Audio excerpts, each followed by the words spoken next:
Dilema antara nak ikut nafsu kita ataupun mengikut perintah Tuhan. Satu minggu satu juzuk. Antara nafsuku dan Tuhanku. Pernah tak kalian rasa macam kalian terpakai topeng waktu tengah beribadah?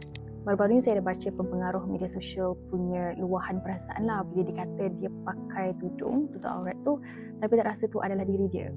Saya faham perasaan tu.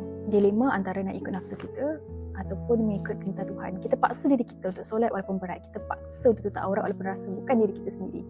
Mungkin itulah ujian spiritual kita.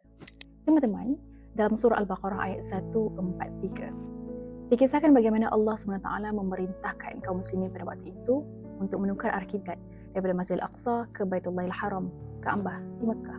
Itu adalah ujian untuk melihat siapa antara mereka yang ingin mengikuti Muhammad SAW dan siapa yang berpaling tadah. Maka itulah ujian spiritual mereka. Manakala ujian spiritual kita mungkin tentang solat kita, tutup aurat kita, melakukan perintah Tuhan, mengikuti suruhan Tuhan. Itu adalah arena ujian spiritual kita. Ingatlah, dalam surah yang sama, Allah berfirman, وَمَا كَانَ اللَّهُ لِيُضِيعَ إِيمَانَكُمْ. Dan tiadalah Allah akan mensia-siakan iman kita. Bermakna semua struggle kita untuk memenuhi perintah Tuhan, menjaga iman kita, Tuhan pasti akan ganjarinya. Innallaha bin-nas lara'ufur rahim. Sesungguhnya Allah itu maha melimpah belas kasihannya dan maha penyayang kepada manusia. Jadi teman-teman, bagaimana untuk kita kekal konsisten dalam ibadah kita? Yang pertama adalah kita kena kenal Tuhan, bukan hanya melakukan suruhan. Jika tak kenal, maka tak cinta kan?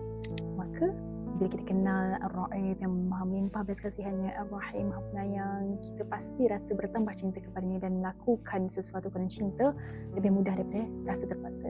Dan yang kedua adalah mencari circle yang baik. Banyak kajian mengatakan persekitaran kita akan membentuk diri kita. Jadi carilah circle ataupun kawan kita yang dapat membantu kita dalam melawan ujian spiritual kita tersebut.